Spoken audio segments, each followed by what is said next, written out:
Assalamualaikum warahmatullahi wabarakatuh. Selamat datang di Literasi, saatnya merujuk pada sumber yang pasti.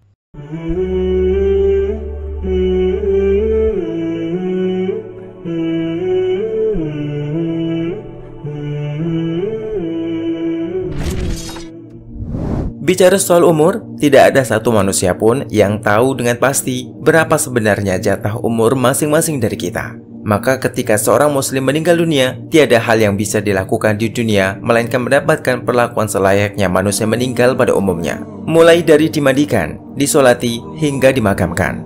Bicara soal disolatkan dan dimakamkan, ini pun menjadi ibadah istimewa bagi siapapun yang masih hidup yang berkesempatan mengamalkannya. Banyak di antara kaum muslimin tidak ingin terlewatkan mensolati jenazah saudara sesama muslimnya, dikarenakan pahala sebesar gunung yang menjadi imbalannya. Pertanyaannya, jika kita terlewatkan dari mensolatkan jenazah seseorang, masih bisakah kita mensolatkan jenazah tersebut meski harus dilakukan di depan makamnya?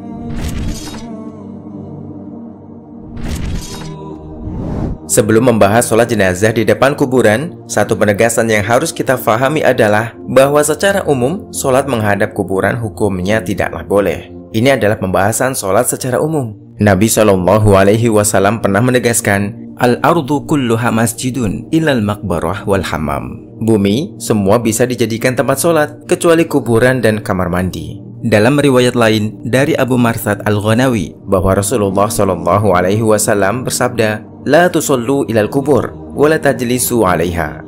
Jangan sholat menghadap kuburan dan jangan duduk di atas kuburan. Kemudian, secara khusus dalam pembahasan sholat jenazah, Rasulullah SAW pernah meriwayatkan hadis tentang melarang dilakukan di tengah-tengah kuburan, sebagaimana disebutkan dalam riwayat dari Anas bin Malik radhiyallahu anhu. Beliau mengatakan, Annan Nabiyya SAW naha ayyusolliya alal janaiz bainal kubur. Bahwa Nabi SAW melarang sholat jenazah di sekitar kuburan.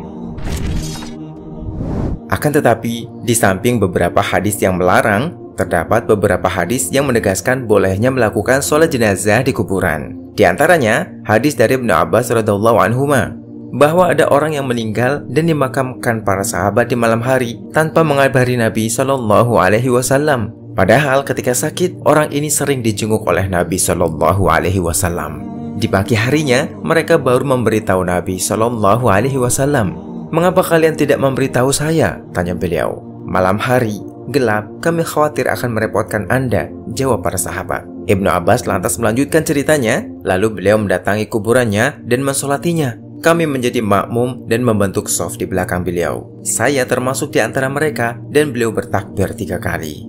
Kemudian dalam riwayat lain dari hadis Abu Hurairah radhiyallahu anhu juga diceritakan bahwa ada seorang wanita hitam yang tinggal di dalam masjid menjadi tukang sapu masjid. Suatu ketika Rasulullah SAW mencarinya. Para sahabat memberitahu bahwa beliau sudah meninggal. Mengapa kalian tidak memberitahu saya? Tanya Nabi SAW.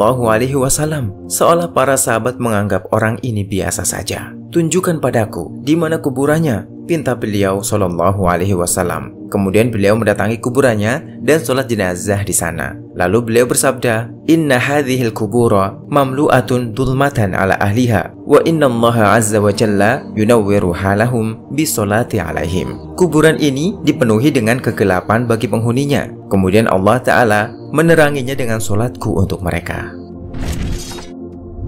Oleh karena itu, ulama berbeda pendapat tentang hukum sholat jenazah di kuburan. Pendapat pertama menyebutkan bahwa sholat jenazah di kuburan tidak sah. Ini merupakan salah satu riwayat pendapat dari Imam Ahmad. Pendapat yang kedua menyebutkan bahwa sholat jenazah di kuburan hukumnya makruh. Ini merupakan pendapat Hanafiyah, Malikiyah, Syafi'iyah, dan salah satu riwayat dari Imam Ahmad. Dua pendapat ini berdalil dengan beberapa hadis yang melarang sholat di kuburan dan secara khusus larangan melakukan sholat jenazah di kuburan. Dan pendapat ketiga menyebutkan bahwa sholat jenazah di kuburan jika ada sebab hukumnya dibolehkan. Ini merupakan pendapat sebagian Hanafiyah, sebagian Malikiyah, mayoritas ulama Hanbali, dan Zohiriyah.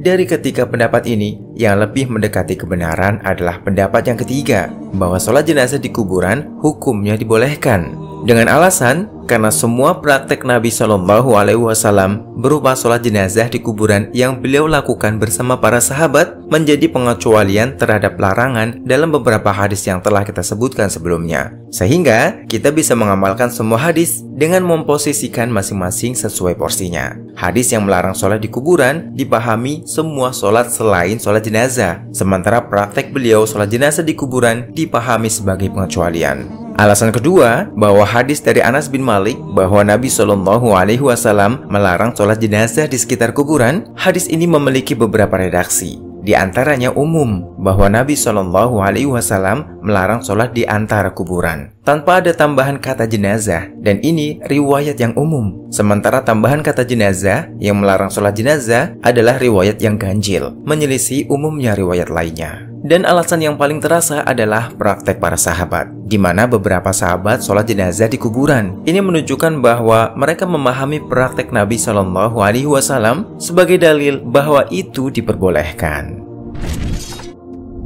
Adapun mengenai tata cara sholat jenazah di kuburan, sama persis dengan tata cara sholat jenazah pada umumnya. Jadi sudah bisa dipahami ya sekarang. Jadi kalau besok-besok mungkin mendapati ada sholat jenazah di kuburan, jangan kaget ya. Semua itu memang ada landasan dalilnya secara ilmiah. Sekian video literasi kita kali ini. Sampai jumpa di video literasi selanjutnya. Literasi, saatnya merujuk pada sumber yang pasti.